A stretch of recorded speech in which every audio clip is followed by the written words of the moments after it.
Hi everyone, and welcome back to my channel. My name is Maya Luisa. In today's video, we are going to talk all about the 7 ways to tap into your feminine energy to transform. Very excited for this, and I know that you will enjoy. So the first thing, number 1, is to honor your cycle, to honor that time when you are closest to the moon, but honor that time that you are moon. And this has been part of the richness of the feminine experience, the richness of what it is to be a woman, is that we have this time of rebirth and of renewal and of rest. It's literally built into our bodies to take time to go inward and rest. And we have been programmed to think this is dirty, that it's wrong, that we should just pop some painkillers and put something in our body so we don't even see the blood and just carry on with our life. When we honor this time, what it does for us is it gives us a vision, first of all, of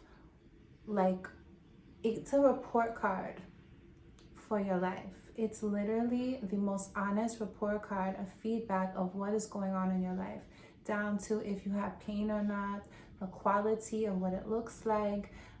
Everything that's going on is a microcosm of everything that else is going on in your life. So that time before the cycle, the PMS time, we have been programmed to think that, oh, it's just, hormones, and we're just irrational and just emotional, and it's completely erratic, and to disregard it. No. Whatever's happening for you during this time, whatever's coming up, is actually the thing that your body and your spirit is telling you, hey, pay attention to this. Hey, this is out of balance. Hey, this needs to be healed. So when you're crying over something, when you're crying over your relationship, when you're crying over, maybe a strained relationship with your mom, that's because your body and your spirit are telling you these are the things that need to be healed. And when we have our moon, that's when the veil between the physical world and the spiritual world is very thin. So all the things that we suppress during the month, they just come out. It is revealed, it is open, and it's a gift for us to address it and to not disregard it as, oh, I'm just being emotional. No, this is what you're being called to heal it.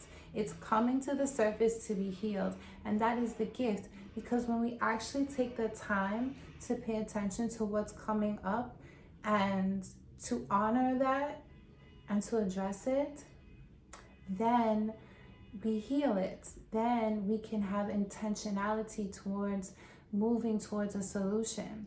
But if we continue to suppress it, what happens? It's suppressed, it stays in our body and manifests in another way that may be more detrimental, as, God forbid, a disease or a sickness and stuff like that, because your body's always talking to you. So when we have these things come up, it is like it's a report card. It's saying, hey, you're doing great in this area, but this is the area we need to focus on so that it doesn't grow into something bigger, so that it doesn't manifest into, God forbid, something that's even worse. So your body is giving you this beautiful time of feedback. And back in the day, when we honored the feminine, when it wasn't demonized, that your cycle was looked at as something that was supreme, and something that was it was honored, it was cherished, it was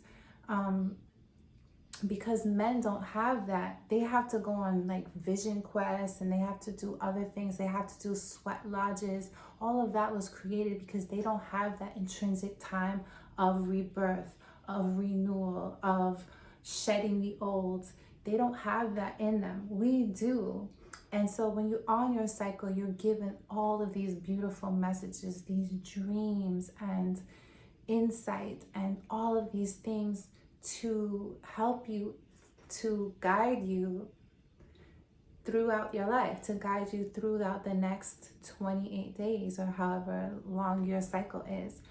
And so it's like a map. It's like, okay, this is where you need to go, and giving you these insights and giving you the map and giving you the journey when you pay attention.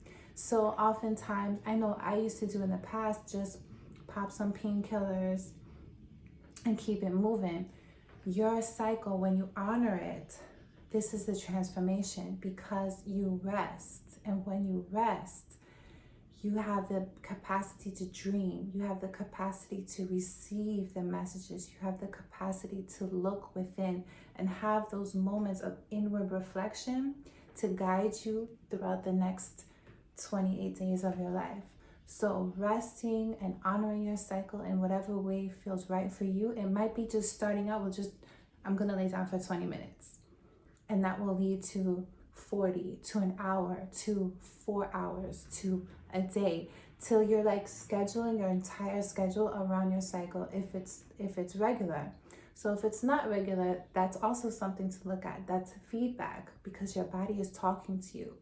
And that's the number one marker for women, is once our cycle gets off, that's when it's like, let me look at that, because my body is talking to me, and let it not grow into something bigger. So that's number one. And I have lots of other things that I can give to you, maybe in another video, on different ways to honor your cycle and different things to do. But the most important thing is to rest. And the most important thing too also is to journal, because you're gonna get dreams, right? You dream, and visions and all of that. So write that down. So take time to rest, write down your dreams during that time. That's number one. Your moon is sacred, okay? I think you got that. Number two, having strong boundaries. So the feminine is very open, right? Open-hearted and warm and radiant and present in the moment. And it's all about being open, right? But we cannot be in our feminine if we're not safe. So it's impossible to tell someone, oh, just drop into your feminine, and you can be like, that's not gonna work for me, because you don't feel safe yet. Like, I'm not gonna be all open and flowy and juicy and all of that stuff when I'm walking down the street at night in Bed-Stuy. Not gonna happen. So in order for you to be into your feminine, you actually have to have very, very strong inner boundaries. Your body and your spirit needs to know, I can trust her, so I can relax and be open. But we can't open if we're not knowing that we feel safe. So in order to feel safe, we have those strong intrinsic boundaries. We're connected to our body. We know our no, and we honor our no. We honor our word. We say when we feel our boundaries being crossed, we address it. We say what we want to say. We say that's not going to work for me, or we cut it off from things that no longer serve us. So we're not in a position of constantly just having to state a boundary. If that situation is not respecting your word, we leave. So having those strong boundaries intrinsic inside of you, that's how we open into being our feminine. That's how you transform and able to really relax. You relax because you know that you're protected. You know that you're safe. It's like, I think I talked about this before. It's like the rose. A rose has these really harsh, prickly thorns. It has a very strong stalk. It has very masculine qualities. Why? Because that protects the rosebud. It protects the beauty, the lusciousness, the softness of the petals is protected by these harsh thorns. So we have to have those harsh thorns within us. We have to have those strong boundaries within us so that we can open and we can relax and we can be in our fluidity and be really just trusting and feeling safe. So strong boundaries, essential to tapping into your feminine. Go into nature. So this is just, the feminine is the quality of nature, because nature is cyclical. Like if you go to the beach right now there's going to be I don't know if it's low tide or high tide, but it's going to look different from how it looked this morning. It's ever changing. We have these cycles of nature. We have this cycle within us. And so when we go into nature, it's actually embedded in our DNA. We're very close to nature. And that is how we expand in our spirit. It's how we feel connected to the eternal. You know, like when you're in nature, you feel connected to every woman that has ever existed and will ever exist. Because the feminine is so deeply connected with nature, we are nature, we are cyclical, we cycle with the moon. And the early feminine females, human beings, were deeply connected with plant life because we were in the hunters and gatherers, and we used to work with the plants and work with plant medicine, etc., etc.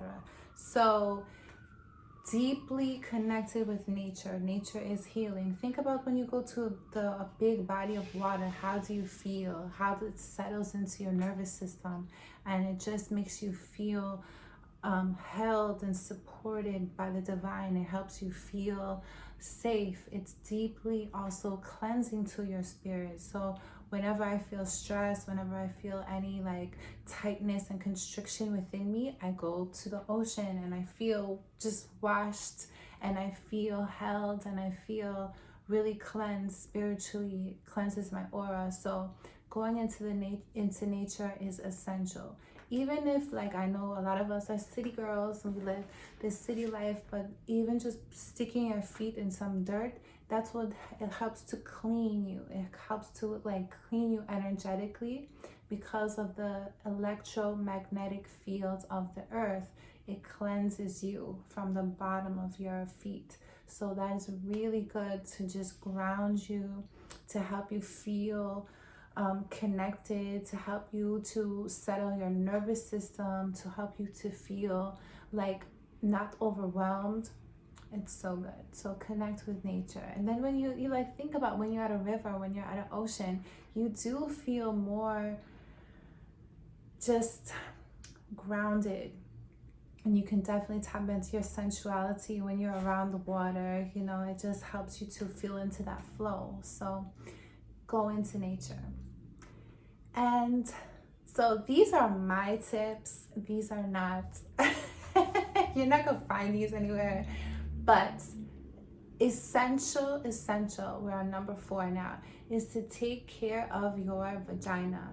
Take care of your yoni. Your yoni, your genitals holds the essence of who you are.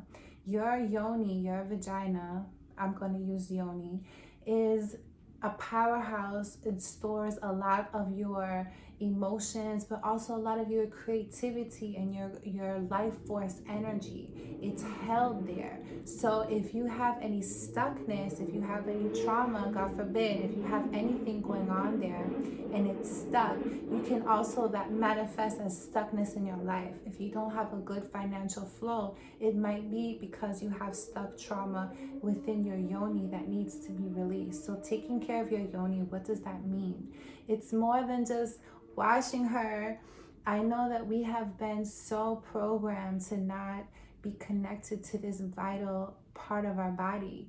Most of us are scared to, or don't want to even touch your yoni, put your fingers inside, and we just wait until we go to the doctor for her to be touched, or for it to be another person, for it to be a lover. You should be touching your body and even looking at her with a mirror and just admiring her and loving up on her, because it holds such of an essence of who you are. I have a friend and she's from the Caribbean, and she told me that what she was taught was that your yoni is just like a dark hole with a lot of and it's a smelly dark hole, and just to like put perfume on it and keep it moving. That's what the programming is, when actually all of life, all of creation, everything up on this earth is coming from there. It's coming from the womb. It's coming out of the yoni. And so we honor the yoni in so many ways. And just by connecting with her, So you can do a jade egg practice, which is something that I teach in my course. And that is a beautiful practice that helps you to, you actually insert a beautiful crystal, jade, into your vaginal canal, and you do different exercises. And what it does is the jade actually pulls all of like lots of stuck energy, and it pulls it out. It also helps to with the acupressure points that exist within the vaginal canal, and helps to just move energy, helps to move and create more circulation, and helps to just, it's a beautiful, I can go on and on and on about the benefits, but there's they say like diamonds are a woman's best friend. No, it's jade, honey. If you know, you know.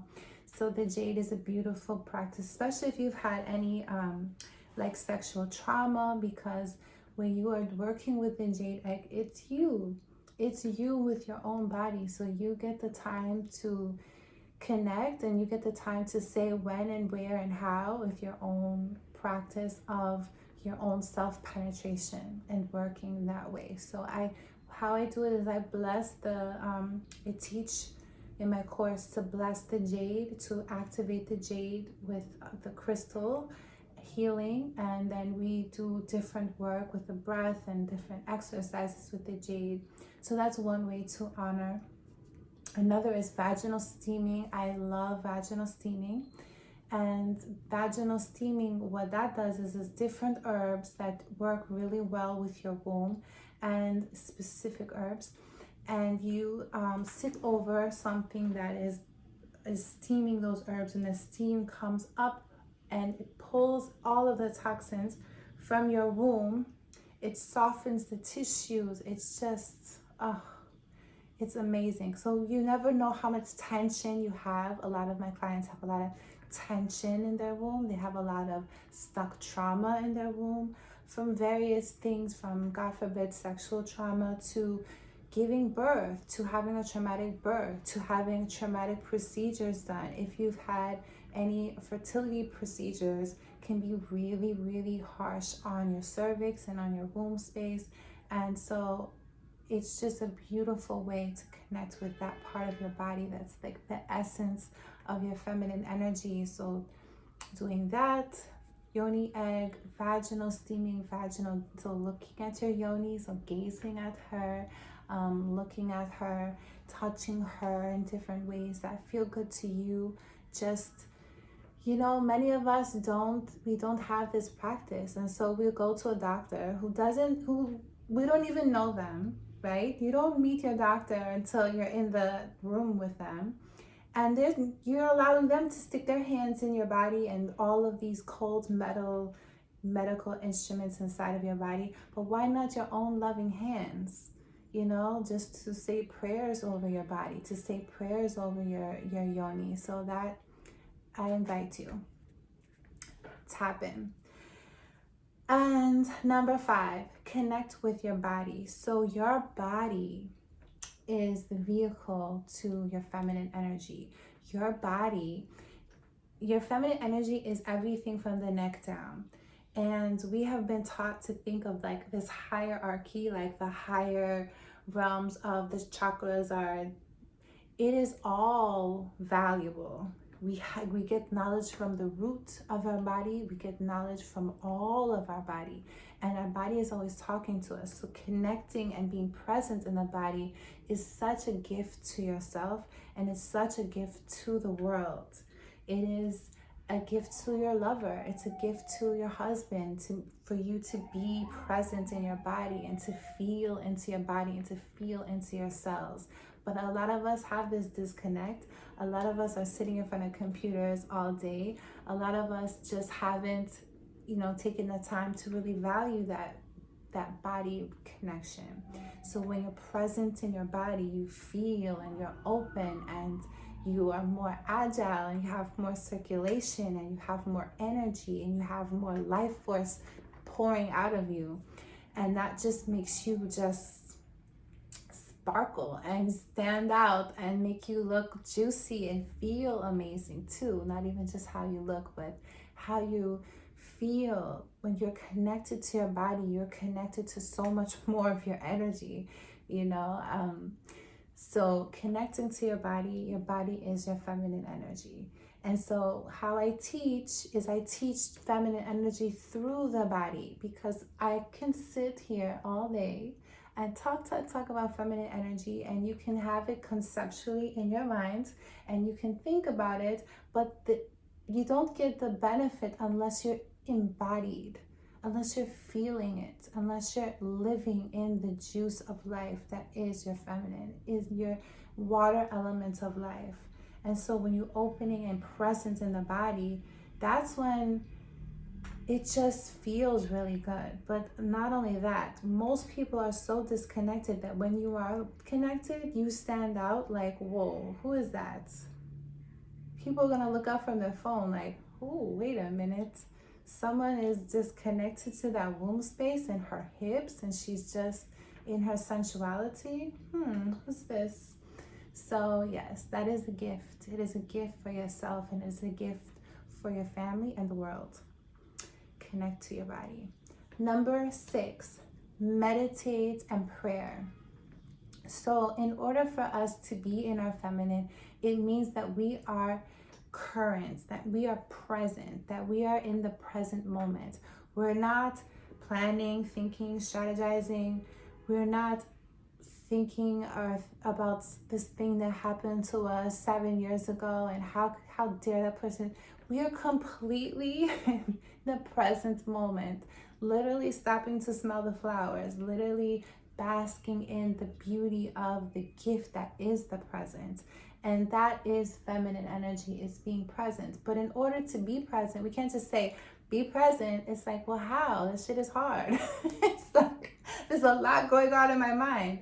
So in order to be present, it is important that we have a strong either meditation or prayer practice, whatever works for you. When you have these moments of silence and moments of inward, I suggest you do it every day. That helps you to be present. It's not easy to be present. It's not easy to be in the present moment all the time. But when you have a meditation practice, when you have a prayer practice that you do every day, you have these moments of just silence and stillness, and it gives your mind a moment to be cleansed, to witness like your breath and your body, and that helps you to be present and helps you to be in the moment. So trying it without a meditation practice is not easy. But when you have a meditation practice, when you have some, even if it's 5 minutes, even if it's 2 minutes, I'm just going to sit and I'm going to breathe. But it's so amazing, because then when you come out of it and you start to cultivate this as a practice, so it compounds over time, then you're not even going to think about it. You're not even going to have to force it. You're just going to be. You're just going to be present. You're going to be open to life, and not being constantly like physically here, but your mind is in tomorrow or in the past. You're gonna be like all of you here, and that's when you are standing in your power. That's when you have all of your emotions are in the present moment. So that is such a way to be in your feminine, a way to be very powerful in the moment.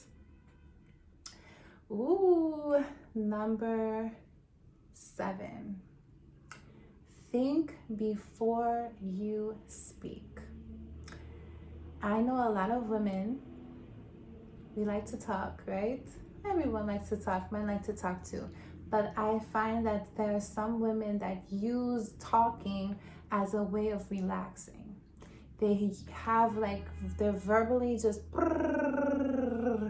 as a way of just relaxing, or they feel uncomfortable and they have to fill in the silence with just verbiage. Your words create your kingdom. Your words create your world. So it is wise to be very aware and very intentional with the words that you speak. And by just, it's exhaustive to whoever's on the other side of it, but also for you, You can be throwing rocks on your journey that you don't intend to. You can be creating a world that you don't want. And so when we're intentional and we actually think before we speak, we're able to be intentional about the kingdom that we are creating, the queendom that we are creating. We're intentional. We're like, I see so many people online calling their kid broke. Why would you do that? Do you know how much words have power? Words are very powerful. I would never call my child broke. Why would you manifest that for them? We have a lot of power here. And a lot of like ancient scriptures throughout different religions, various religions, they all say the same thing. They talk about the power of our word and the power of our tongue. So use that to your advantage of speaking life into things and speaking in what you want to manifest and using your words intentionally. So we can also be really, if we don't think before we speak, we can be saying yes to things that we should be saying no to. And we could be saying no to things we should be saying yes to.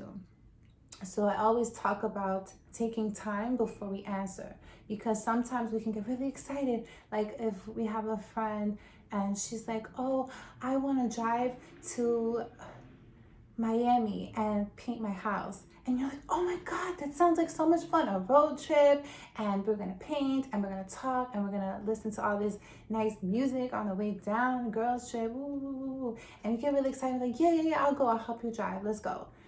But you're not thinking that, taking the time to think that, a trip right now to go help my friend paint her house in Miami, I have this going on this week and I'm tired. So if we take time to, I'm saying this because I've done this before, that's why it's so specific. If we take time to actually think about it and tell the person, can I have a moment I'll give me a moment and I'll get back to you. And we think about it, then we have time to process, you know what, this week is not the one for me to go do that right now. Or on the contrary, someone can be like, oh, I really want you to talk on my podcast. And we have like this limiting belief, like, oh, well, I'm shy, right? So we'll be like, no. I will just say no automatically instead of thinking before we speak. When if you took a time to actually think, you would say, I'm hiding right now. I'm being small. I have a message. My message needs to be heard. I should go on this podcast. So when we take time, is space in between, and have time to think and have time to process before we speak, we can actually manifest beautiful things in our life and manifest the life that we want and grow and stretch in the ways that are great for us, and not attach ourselves to things that are going to drain us, and doing things out of obligation or doing things out of, in the moment it sounded good, but then it set me back in a large way. And it's also really good to think before you speak in ways when we feel triggered. If you feel triggered, right, you can spew out very hateful things. You can spew out things that are very damaging, and you don't get those words back. You can't take them back. They've already done their damage, and they have hurt the other person. Maybe you said things that you just can never take back, and they're kind of like daggers on somebody, and it can be very hurtful. And that's because we haven't taken the time to think and process in our body beforehand of like, okay, I'm being triggered right now. Instead of ping-ponging the trigger back, can I hold it, dissolve it, think about it, process it in my body, and alchemize it into something good when we take that time to pause, as opposed to spewing all of our emotional fire out. Nothing good comes from that. It damages relationships, and it causes a lot of issues in our life, and it could cause a lot of destruction as well. So we want to be intentional about our words and the words that we speak, because we are creating and manifesting with our words all the time. So the 7 ways to tap into your feminine energy that will transform your life. I hope you enjoyed this. And I have a free Radiant Goddess activation. It's 5 days and it will be in the description box. If you love this feminine energy work, you're going to absolutely love this activation. It's my gift to you. So peace and love, and I'll see you soon.